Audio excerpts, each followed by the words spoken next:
আমার আজকের আলোচনার বিষয় হচ্ছে মুক্তিপণ। কি বললাম? বলেন না কেন? মুক্তিপণ শব্দ শুনেই কেমন ভয় ভয় লাগছে না? অনেককে ধরে নিয়ে যায়, তখন মুক্তিপণ দাবি করে। যে সমস্ত সাগর এলাকা, নদী এলাকায় যারা মাছ ধরতে যায়, এদেরকে জলদস্যু যারা আছে, ডাকাত যারা আছে, গুম করে ধরে নিয়ে যায়। যে পরিবারের কাছে খবর দেয় যে ছেড়ে দিতে পারি, মুক্তিপণ দেওয়া লাগবে। কি দেওয়া লাগবে? কোরআনে কারিমে এই শব্দটাকে আল্লাহ কোট করেছেন, মুক্তিপণ। এই যে মানুষটাকে ধরে নিয়ে গেল, তার পরিবারস্থ লোকদের অবস্থা কি হয়? আল্লাহ বলেন, কিয়ামতের কঠিন ময়দান এমন ভাবে তৈরি করব, মানুষ মুক্তিপণ দিয়ে বাঁচার জন্য কি কি দিতে চাইবে সেইগুলো আমি উল্লেখ করলাম। এ মাহফিলের বরেণ্য সদস্য যারা, মঞ্চে বসা ওলামায়ে কেরাম, সামনে বসা মুসলমান ভাইরা, পর্দার আড়ালের সম্মানিতা মা এবং বোনেরা, প্রশাসনের ভাইরা, প্রাণ প্রিয় রংপুরবাসী, দল মত জাতি বর্ণ ধর্ম নির্বিশেষে কোরআনের এই অনুষ্ঠানে দিনের বেলায় প্রচন্ড তাপদাহ চলছে। এই প্রচন্ড গরম উপেক্ষা করে কোরআনের আকর্ষণে যারা এই ময়দানে এসেছেন কিছু জানার জন্যে এবং বাড়িতে নেওয়ার জন্যে, কোরআনের জন্য কোনো মানুষ যদি সময় ব্যয় করে, কিয়ামতে এই সময়ের হিসাব আল্লাহর কাছে দেওয়া লাগবে না। সুতরাং নারী পুরুষ সবাই মিলে আজকের এই ময়দানে যারা ঈদের আনন্দ নিয়ে এসেছি, খুশি হয়ে বলছে আলহামদুলিল্লাহ। আমরা হাদিসে পড়েছি জান্নাতে যাবে বেশিরভাগ সহজ সরল এবং গরিব মানুষ, আর সেগুলো এই রংপুর বিভাগে বেশি। এরা এত সহজ সরল যে বিড়ি খাওয়া ছাড়া কিচ্ছু জানে না। না খাবে না, ওটা আর কি বলবো, এই বদ অভ্যাস আছে রংপুর বিভাগের, ছেড়ে দিলেই ভালো। দ্বিতীয় নম্বরে গরিব মানুষ এই বিভাগে বেশি। বাংলাদেশের অন্যান্য বিভাগের চাইতে ময়মনসিংহ এবং রংপুরে দুই বিভাগে গরিব মানুষের সংখ্যা বেশি। আর নবীজি জানিয়েছেন জান্নাতে যাবে ধনীদের চাইতে 500 বছর আগে গরিব মানুষ। সুতরাং আমরা এদিকে তাকিয়ে আনন্দিত যে আমরা ওদের আগে চট্টগ্রাম, সিলেট, ঢাকা এই সমস্ত মানুষদের চাইতে রংপুর, ময়মনসিংহ এই বিভাগের মানুষগুলো নবীর এই কথা অনুযায়ী আমরা যদি একটু আমল করতে পারি, 500 বছর আগে জান্নাতে যেতে পারবো ইনশাআল্লাহ।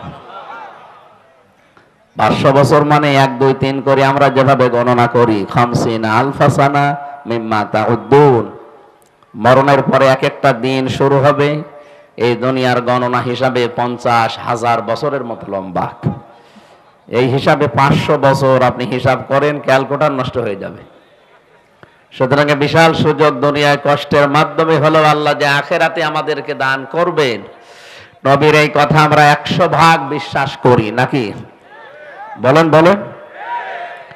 সুতরাং 100 ভাগ বিশ্বাসের উপরে আমরা এই মনে করে আজকে বাড়ি যাব যে আল্লাহ আমাদেরকে ধনীদের চাইতে যেন 500 বছর আগে আখেরাতের যে হিসাব এ অনুযায়ী যেন জান্নাতে পৌঁছিয়ে দেন। বলেন আমিন।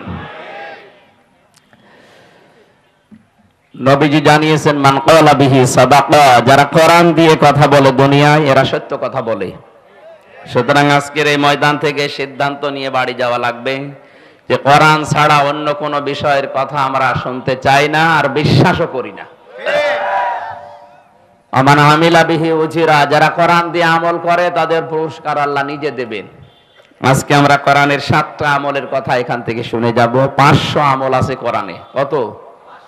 আজকে 7টার মতো আলোচনা করব ইনশাআল্লাহ। আল্লাহ যেন পুরস্কার আমাদেরকে নিজের হাতে দান করেন।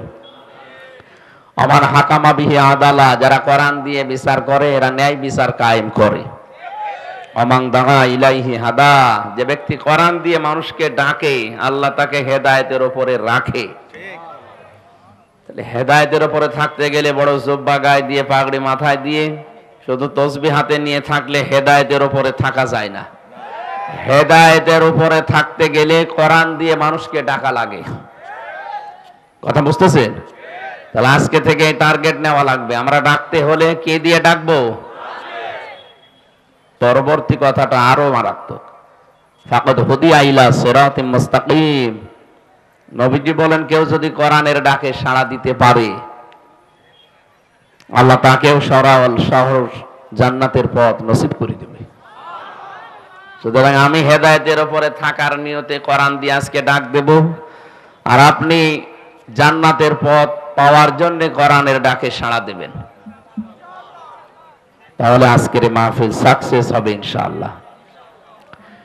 বিশ্বনবী জানিয়েছেন, মান ক্বারাআল কুরআনা ফাস্তাযহারাহু ফাহাল্লা হালালাহু ওয়া হাররামা হারামাহু আদখালাহুল্লাহুল জান্নাহ ওয়া শাফাআহু ফি আশারাতিন মিন আহলি বাইতিহি কুল্লুহুম ক্বাদ ওয়াজাবাত লাহুন নার। তিরমিজি শরীফের হাদিস। হযরত আবু হুরায়রা রাদিয়াল্লাহু তাআলা আনহু বলেন, বিশ্ব নবী নিজে জানিয়েছেন, যে ব্যক্তি কোরআন পড়ে, কি করে? এটা কিন্তু ক্লাস চলছে, 1 ঘন্টার একটা ক্লাস হবে এখানে, কোরআনের ক্লাস। কিসের ক্লাস? ছাত্রের মতো জবাব দেবেন, অন্তত যেন উপর ক্লাসে ওঠা যায়। আমরা এমন ছাত্র এখানে হব না যে ছিলাম 5-এ, এমন পরীক্ষা দিয়েছি নামিয়ে দিয়েছে 2। এরকম অনেক ছাত্র আছে। এক ছাত্র এসে কাঁদছিল বাবার কাছে। বাবা বলছে, কি কাঁদো কেন? এই ছেলে ডিস্টার্ব করো কেন? কি করে?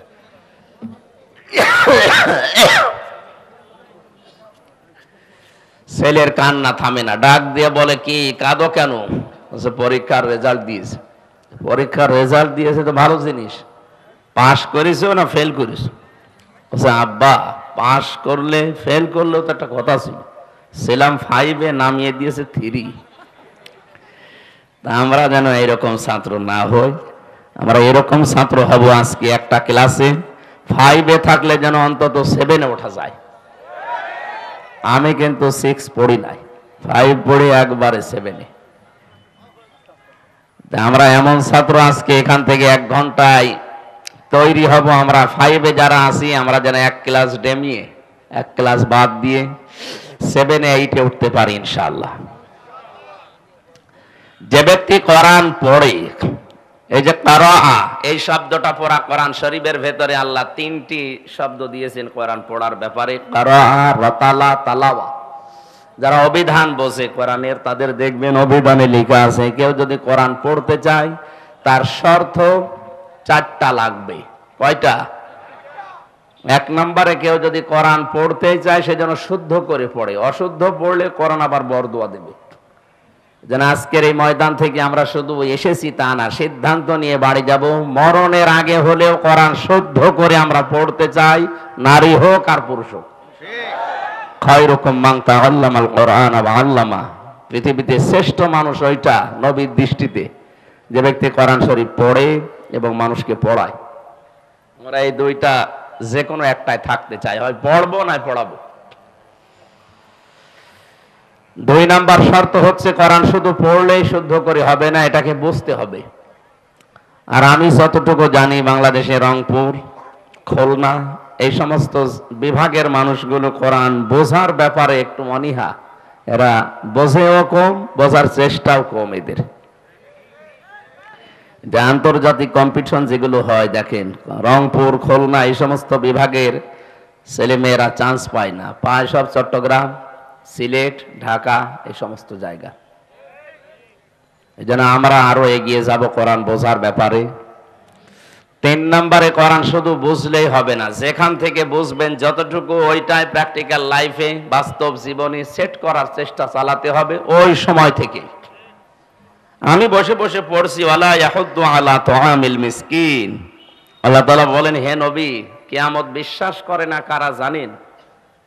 নবীজি বললেন, কই, আমার কাছে যারা আছে সব তো মনে হয় কিয়ামতে বিশ্বাসী। বিশ্ব নবী বলেন, না, কিয়ামত বিশ্বাস করে না ওই মানুষগুলো যারা এতিমের গলায় ধাক্কা দেয়, আর মিসকিনকে খাবার তো দেয় না, খাবারের জন্য উৎসাহ দেয় না। আপনি নিজে বসে বসে পড়ছেন, ওয়ালা ইয়াহুদ্দু আলা তুআমিল মিসকিন, আর এতিম মিসকিন একজন এসেছে আপনার দ্বারে যে কিছু দেন। আপনার উচিত ছিল এই আয়াতের আমল করা, কোরআন শরীফ বন্ধ করে অন্তত সাধ্য অনুযায়ী তাকে কিছু দেওয়া। তাহলে এটা কোরআনে কারিম পড়ার হক আদায় হতো।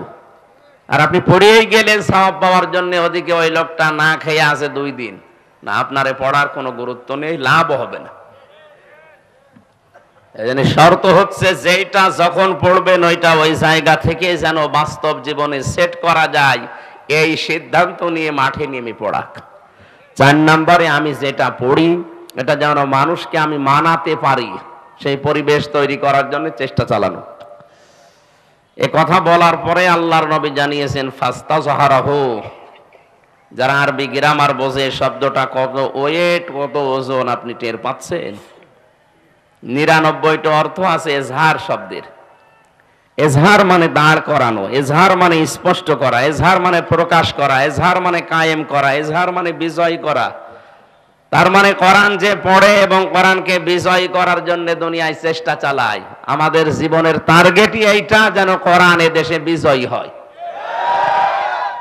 কারণ আমরা এই কোরআনের মালিক না, আমরা কোরআনের কামলা, খাদেম।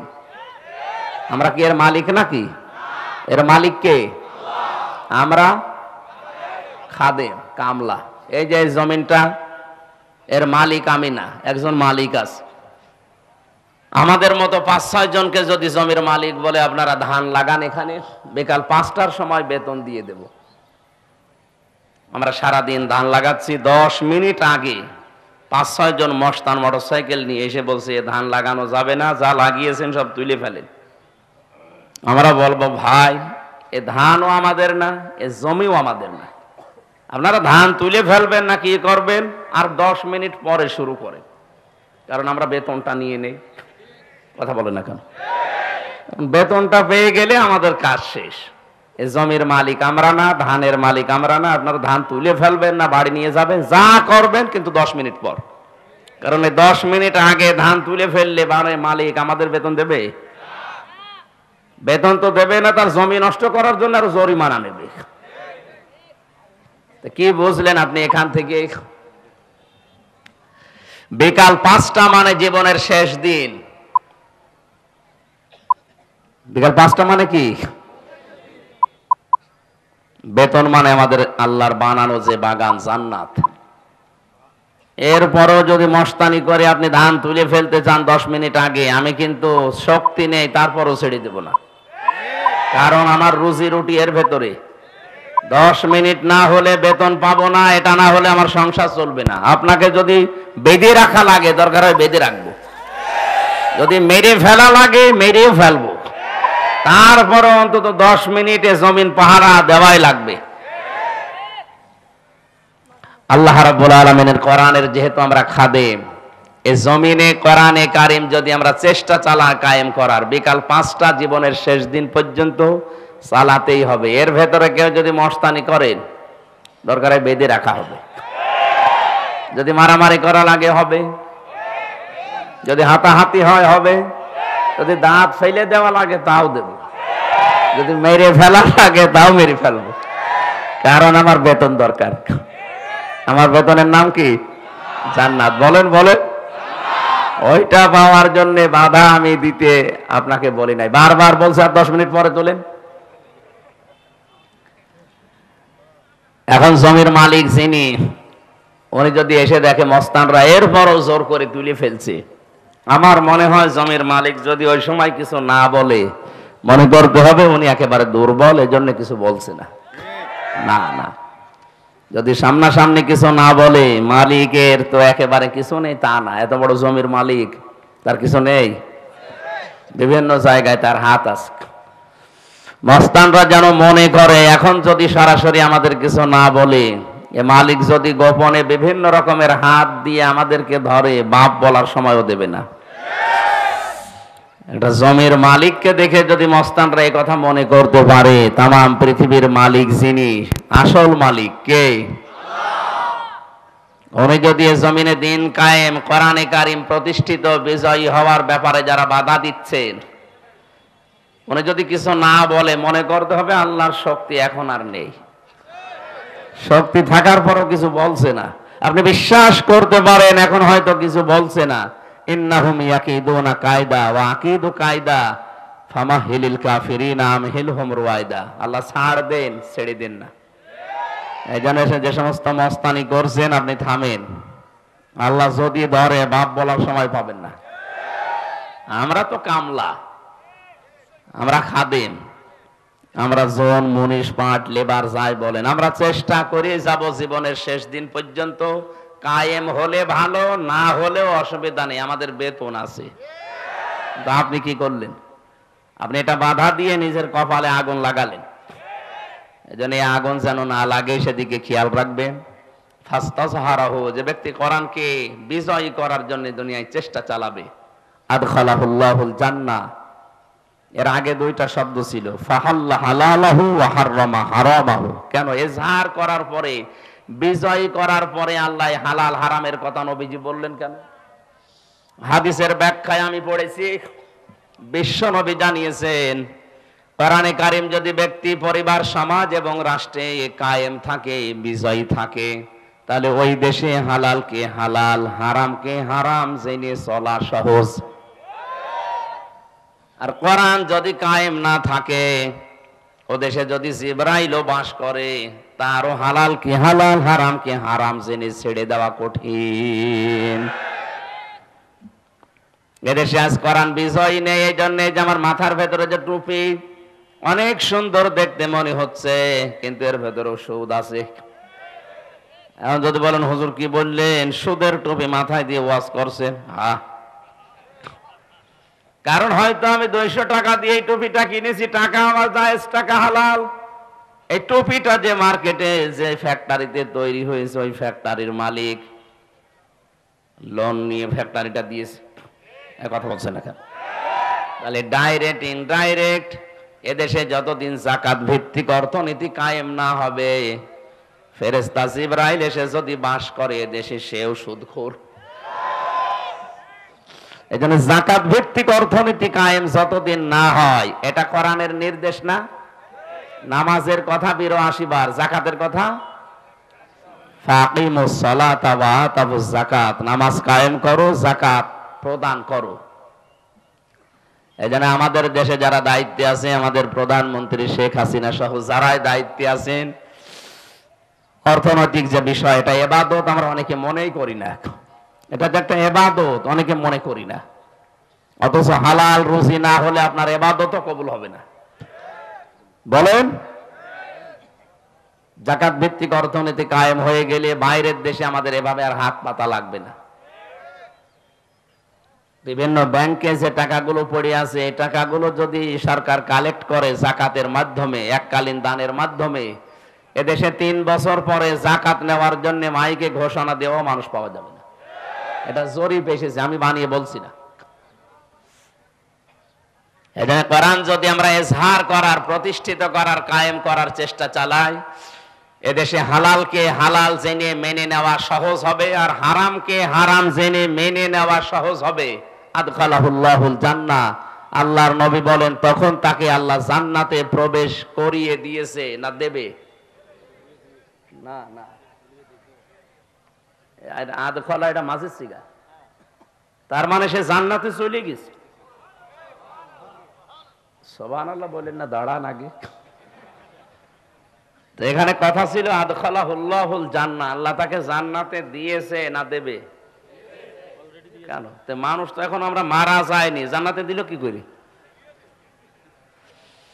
হাদিসের টিকায় পড়েছি, কোন মানুষ যদি সত্যিই কোরআনে কারিমকে কায়েম অবস্থায় পায়, বিজয়ী অবস্থায় পায়, প্রতিষ্ঠিত অবস্থায় পায়, তাহলে ওই দেশে এমন একটা পরিবেশ কায়েম হবে যেন মিনি জান্নাত হয়ে যাবে। ওই দেশে বসবাস করা আর জান্নাতে বসবাস করা একই মনে হবে। আর কথার ওজন টের পাচ্ছেন? আশাফাহু ফি আশারাতিন মিন আহলি বাইতিহি কুল্লুহুম ক্বাদ ওয়াজাবাত লাহুন নার, তাকে সুপারিশ করার জন্য যোগ্যতা তাকে আল্লাহ দান করবেন এমন 10 জনের ব্যাপারে, তার পরিবারস্থ লোকদের, যাদের জন্য জাহান্নামের সিদ্ধান্ত হয়ে গিয়েছিল, শুধুমাত্র কোরআনের ইজ্জতে মহান আল্লাহ তার সুপারিশ গ্রহণ করে তাদের জান্নাতে ঢুকিয়ে দেবেন। এই কোরআন পড়ার জন্য, শোনার জন্য, বোঝার জন্য, মানার জন্য আমরা এসেছি। সেখান থেকে 6666টি আয়াতের মাত্র কয়েকটা আয়াত আমরা পড়েছি সূরা মাআরিজ থেকে। তাফসিরুল কোরআন মাহফিল লেখা আছে, তাফসির আকারে আমরা কথা বলবো ইনশাআল্লাহ। আমার আজকের আলোচনার বিষয় হচ্ছে মুক্তিপণ। কি বললাম? বলেন না কেন? মুক্তিপণ শব্দ শুনেই কেমন ভয় ভয় লাগছে না? অনেককে ধরে নিয়ে যায়, তখন মুক্তিপণ দাবি করে। যে সমস্ত সাগর এলাকা, নদী এলাকায় যারা মাছ ধরতে যায়, এদেরকে জলদস্যু যারা আছে, ডাকাত যারা আছে, গুম করে ধরে নিয়ে যায়। যে পরিবারের কাছে খবর দেয় যে ছেড়ে দিতে পারি, মুক্তিপণ দেওয়া লাগবে। কি দেওয়া লাগবে? কোরআনে কারিমে এই শব্দটাকে আল্লাহ কোট করেছেন, মুক্তিপণ। এই যে মানুষটাকে ধরে নিয়ে গেল, তার পরিবারস্থ লোকদের অবস্থা কি হয়? আল্লাহ বলেন কিয়ামতের কঠিন ময়দান এমন ভাবে তৈরি করব, মানুষ মুক্তিপণ দিয়ে বাঁচার জন্য কি কি দিতে চাইবে সেইগুলো আমি উল্লেখ করলাম। আল্লাহ রাব্বুল আলামিন বলেন ইউবাসসারুনাহুম ইয়াবাদুল মুজরিমু লাউ ইয়াফতাদি মিন আযাবি ইয়াউমিদিন বিবানি। কিয়ামতের এই কঠিন ময়দান যেদিন শুরু হবে, মানুষ নিজেকে বাঁচাতে সর্বপ্রথম তার সন্তান আল্লাহকে দিয়ে দেবে। বলবে, মাবুদ আমার এই ছেলে মেয়ে দিয়ে দিলাম, তুমি আমাকে মুক্তি দাও। আয়াতটা পড়ার পরে আমি সিদ্ধান্ত নিয়েছিলাম, আল্লাহ এই কথা কেমন ভাবে বলল? মুক্তিপণ হিসাবে সন্তানের নাম প্রথম কেন দিলেন? আমারও দুইটা মেয়ে আছে, একটা 10 বছর, একটা 4 বছর। ছোটটা আমি ছেলে যাওয়ার আগে 1 বছর রেখে গিয়েছিলাম, এখন ওর বয়স 4 বছর। ওর প্রতি আমার যে দুর্বলতা আছে, ভালোবাসা, আর ও আমাকে যেভাবে ভালোবাসে, আমি তো বাস্তবে ওর দিকে তাকিয়ে মাঝে মাঝে চিন্তা করি, তামাম বাংলাদেশ যদি কেউ বলে দিয়ে দিলাম, ফারিহাকে দিয়ে দেন, আমার দ্বারা সম্ভব না। আমি সন্তান হিসাবে তাকে এতটুকু ভালোবাসার কারণে যদি বাংলাদেশ লিখে দিলে ওকে আমি দিতে না চাই, যদিও দেওয়া সম্ভব, কিন্তু দিতে আমার মন চাচ্ছে না। কিয়ামতের ওই কঠিন ময়দানে আল্লাহ বলেন ফারিহাকে পর্যন্ত হামজা বলবে, আল্লাহ এটাও দিয়ে দিলাম, নেন আমারে বাঁচান। কোরআনে কারীম জানিয়েছে, ফাকাইফা তাত্তাকুনা ইন কাফারতুম ইয়াউমা ইয়াজআলুল ওয়িলদানা শিবা। সূরা মুজাম্মিলের ভেতরে আল্লাহ ঘোষণা দিয়েছেন, এমন সালসালা অবস্থা তৈরি হবে, যুবক মানুষ বৃদ্ধ হয়ে যাবে। মেয়র সাহেবের দাড়ি এমনিতে বাতাসে পেকে গেছে, এক কথা বলেন না কেন? 63 বছর বয়স চলছে লোকটার, এ বয়সে এসে দাড়ি পেকেছে। কয় আমার তো 33 বছর, আমার তো দাড়ি পাকে না। তার মানে দাড়ি পাকতে বয়স লেগেছে কত? কমপক্ষে 63 বছর।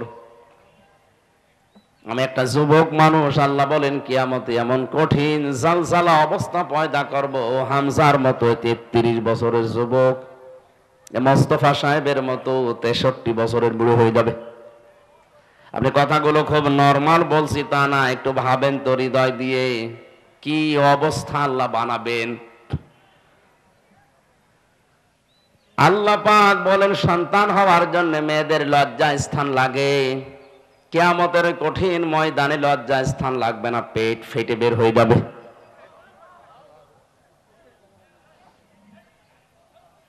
আমি রংপুর বিভাগে আয়াতটা পড়লাম এই জন্যে, কারণ এই সহজ সরল মানুষকে ধোঁকা দিয়ে বোকা বানিয়ে অনেকে আজ বিভিন্ন পীর শব্দ নিয়ে ব্যবসা করে খাচ্ছে। কোরআনে কারীম জানিয়েছে, ইয়াউমা ইয়াফিরুল মারউ মিন আখিহি ওয়া উম্মিহি ওয়া আবিহি ওয়া সাহিবাতিহি ওয়া বানিহি। কিয়ামতে সর্বপ্রথম মানুষের এই বিপদের মুহূর্তে তার কাছ থেকে পালিয়ে যাবে তার আপন ভাই। কে?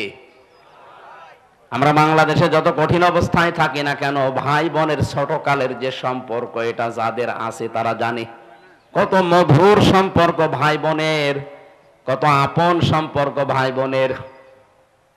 যদিও ছোটবেলায় একে অন্যের সাথে মারামারি গন্ডগোল ঝগড়া করে, বিয়ের সময় যদি বোন বিয়ে হয়ে যায়, ভাই এত শক্ত থাকার পরও কেঁদে ফেলে। আল্লাহ বলেন কিয়ামতে এই বোন ভাইকে দেখলে পালাবে, ভাই ভাইকে দেখলে সর্বপ্রথম দৌড় দেবে, আস্তে আস্তে দৌড়াবে না। ইয়াফিরু শব্দের শাব্দিক অর্থ মাজা তুলে দৌড় দেওয়া। পুলিশ তাড়লে মানুষ যেভাবে দৌড়ায়, বাঘে তাড়লে যেভাবে দৌড়ায়, কিয়ামতে আপনার আপন ভাই ওইভাবে দৌড়াবে। 2 নম্বরে মায়ের নাম দিয়েছেন আল্লাহ, 3 নম্বরে বাবার নাম দিয়েছেন, এরপরে স্ত্রীর নাম, সন্তানের নাম, বন্ধু বান্ধবীর নাম, এরপরে নেতা নেত্রীর নাম। রংপুরবাসী বিবেক খাটান, বুদ্ধি খাটান, মাথা খাটান। তো যে 7 জনের নাম বললাম এগুলো তো সব বানালাম নাকি? কোরআনে কারিমের সূরা আবাসার ভেতরে আল্লাহ এই পরিচয়গুলো তুলে দিলেন যে তোর থেকে সর্বপ্রথম পালাবে তোর ভাই, তোর মা, তোর বাবা, তোর স্ত্রী, তোর সন্তান, তোর বন্ধু বান্ধবী, তোর নেতা খেতা। আমরা জানি দুনিয়ায় মানুষ বিপদে পড়লে এই শ্রেণীর মানুষগুলো এগিয়ে আসে, অথচ আল্লাহ বলছেন কিয়ামতের আগে পালাবে। কি মনে হয় আপনার এরা যদি আগে পালিয়ে যায়? আমার তো কোরআন সামনে নিয়ে বিশ্বাস হয়েছে কিয়ামতে অনেক পীর সাহেব বলবে আল্লাহ আমি পীরই ছিলাম না। হ্যাঁ বলবে, বলবে আল্লাহ আমি পীরই ছিলাম না, মুরিদ পাবো কোথায়? আন্দাজ আমার পীর বলে। এজন্য কারো উপরে ভরসা করে কোনো লাভ নেই। কিয়ামতে আপনাকে আল্লাহর দরবারে একা একা হাজির হওয়া লাগবে, কেউ আপনার আগে পরে থাকবে না। কিয়ামত একেবারে স্রেফ একা একা থাকবেন। ওয়া কুল্লুহুম আতিহি ইয়াউমাল কিয়ামাতি ফারকে আমার সামনে দাঁড় করাবো স্রেফ একা একা। কয়জন করি? ও হামজা, আপনাকে একা দাঁড় করানো হবে মালিকের সামনে। ফাইযা নুফিখা ফিস সূরি ফালা আনসাবা বাইনাহুম ইয়াওমাইযি ওয়ালা ইয়াতাসালুন। সিংহায় ফুৎকার দেওয়ার সঙ্গে সঙ্গে যত সম্পর্ক আছে, রাজনৈতিক সম্পর্ক বলেন, রক্তের সম্পর্ক বলেন, আত্মীয়তার সম্পর্ক বলেন, যত রকমের সম্পর্ক নসবের বহুবচন আনসাব, একটা সম্পর্ক আল্লাহর বাকি রাখবে না, সব কাট হয়ে যাবে। আপনজন দেখলেই মানুষ সব দৌড়াবে, পালাবে আগে। আল্লাহ পাক বলেন ওয়ালা ইয়াসালু হামিমুন হামিমা। সেদিন বন্ধু বন্ধুর সম্পর্কে কোনো প্রশ্ন জিজ্ঞাসা করবে না, যেটা আমার বন্ধু ছিল। ইউবাসসারুনাহুম, যদিও তাদের সামনাসামনি হাজির করা হবে। যতগুলো মানুষকে আল্লাহ বলেন মানুষ আমার কাছে মুক্তিপণ হিসাবে দিতে চাইবে বাঁচার জন্য, তার সর্বপ্রথম আমি নাম দিয়েছি সাহিবাতিহি। প্রথমে সন্তান আদি, এরপরে তার স্ত্রীকে বলবে আল্লাহ দিয়ে দিলাম, ওয়াখিহি তার ভাইকে দিয়ে দেবে, ওয়াফাসিলাতিহি আল্লাতী তুবি তার জ্ঞাতি গোষ্ঠী, যাদের কাছে সে রাজনৈতিক আশ্রয় পেত, সামাজিক পারিবারিক আশ্রয় পেত, এই মানুষগুলোকেও বলবে আল্লাহ এদেরও দিয়ে দিলাম। কথাটা এত সহজ মনে হচ্ছে আপনার, কত কঠিন অবস্থায় পড়লে মানুষ এই বিষয়গুলো সব দিতে চায় আপনি নিজে ভাবেন। এবার পরের কথা আরো কঠিন। ওমান ফিল আরদি জামিআ, আল্লাহ বলেন শুধু সন্তান আদি, বউ, ভাই আর জ্ঞাতি গোষ্ঠী না, ও দুনিয়ায় যত কিছুর মালিক ছিল অস্থায়ী অস্থায়ী সব বলবে আল্লাহ আমি দিয়ে দিলাম। এরপরও তুমি আমারে বাঁচাও, আমাকে মুক্তি দাও। আল্লাহ এতটুকু বলার পরে এবার কঠিন একটা ধমক দিয়েছেন, কাল্লা কখনো না, ইন্নাহা লাযা, অবশ্যই তোকে আমি লাজায় প্রবেশ করাবো। কোথায় বলেন বলেন? এই যে লাজা, এটা একটা জাহান্নামের দরজার নাম। রংপুরবাসী আমরা অনেকে দেশে বিভ্রান্তিতে আছি যে জান্নাত 8টা, জাহান্নাম 7টা। না, কোরআন হাদিসে এটা নেই। আমি কোরআনে পেয়েছি জান্নাতও একটা, জাহান্নামও একটা, কিন্তু জাহান্নামের দরজা আমরা জানি 7টা, আর জান্নাতের দরজা 8টা না। পুরা কোরআনে আল্লাহ জাহান্নামের দরজা যদিও 7টার বর্ণনা বেশি দিয়েছেন, জান্নাতের দরজার বর্ণনা দিয়েছেন 100টার উপরে। সচরাচর আমাদের বইতে লেখা আছে হয়তো 8টা, কিন্তু জাহান্নামের স্তর বা দরজা কয়টা? মোস্তফা সাহেব আপনাদের মাননীয় মেয়র, ওনারেও যদি জিজ্ঞাসা, উনি তো জেনারেল শিক্ষিত, যে জান্নাত কয়টা বলেন তো, বলবে 8টা। জাহান্নাম কয়টা? 7টা। দেখলেন? জিজ্ঞাসা করেন তো কোনোদিন কোরআন হাদিসে কোনো জায়গায় পেয়েছে কিনা? শুধু শুনে শুনে। আমিও এতদিন এইটাই শুধু শুনে শুনে পাইনি। কোরআন পড়তে গিয়ে দেখি না আমার আল্লাহ জাহান্নাম দিয়েছেন 1টা আর দরজা দিয়েছেন 7টা। সূরা হিজরের 43-44 নাম্বার আয়াতে আছে, লাহা সাবআতু আবওয়াব লিকুল্লি বাবিম মিনহুম জুজউম মাকসুম। আল্লাহ পাক বলেন জাহান্নাম তার দরজা 7টা। যে যে অপরাধ করবে দুনিয়ায়, আমার আল্লাহ তাকে ওই দরজা দিয়ে জাহান্নামে প্রবেশ করিয়ে শাস্তি দেবেন। যতগুলো দরজা আছে জাহান্নামের, তার ভয়ঙ্কর দরজার নাম এই লাজা। নাম কি? বলেন বলেন। কি হবে এই দরজা দিয়ে প্রবেশ করার সঙ্গে সঙ্গে? নাযাতাল লিশাওয়া, আগে চামড়া খসে যাবে। আপনার কি মনে হয় যে একটা ঘরের ভেতরে প্রবেশ করলে চামড়া এমনি এমনি খসে যায়? অবশ্যই এরকম যন্ত্রপাতি সেখানে সেট করা আছে। আমিও তো রিমান্ডে ছিলাম 10 দিন। ওই সমস্ত জায়গায় দেখেছিলাম যে যে ধরনের অপরাধ করে প্রশাসনের লোকজন সেখানে নিয়ে তাকে ওই স্বীকারোক্তি নেয়। আমার তো মূল্য চুরির মামলা মনে করেন, আমার তো আর ওই জায়গায় নেবে না। যে অস্ত্র নিয়ে ধরা পড়েছে মার্ডার মামলার আসামি, তার থেকে স্বীকারোক্তি নেওয়ার জন্য কিন্তু বলবে না সোনা মধু একটু বলো, বলবে তার নখ তুলে নেবে, তারা এমন এমন দৃশ্য দেখাবে, দৃশ্য দেখলে যে আপনার নখ উঠে যাবে তা না, নখ ধরে আবার টান দেওয়া লাগবে। আল্লাহ বলেন এমন এক দরজা দিয়ে প্রবেশ করাবো, নাযাতাল লিশাওয়া, ও ঘরে ঢুকলেই তোর চামড়া খসে যাবে। তাহলে এমন একটা মেশিন সেট করা আছে যন্ত্রপাতি দিয়ে, ও ঘরে ঢুকলে আগে চামড়া খসে যায়। এই জায়গাটা খুব সহজ। বলেন বলুন, এ জায়গায় আল্লাহ দেবেন কাদের? তাহলে আজকে থেকে এই নিরসনটা হয়েছে আমাদের ভুলের, যে জাহান্নাম একটা, এর দরজা বা স্তর 7টা। কয়টা? যে যেই ধরনের অপরাধ দুনিয়ায় করবে আল্লাহ তাকে ওই দরজা দিয়ে প্রবেশ করিয়ে ওই রকম শাস্তি দেবে। আজকের আলোচনা থেকে আমরা প্রমাণ করব যে আমি কোন দরজা দিয়ে প্রবেশ করার উপযুক্ত হয়েছি। কারণ আমি তো যে কোনো একটা অপরাধে আছি এই 7টার।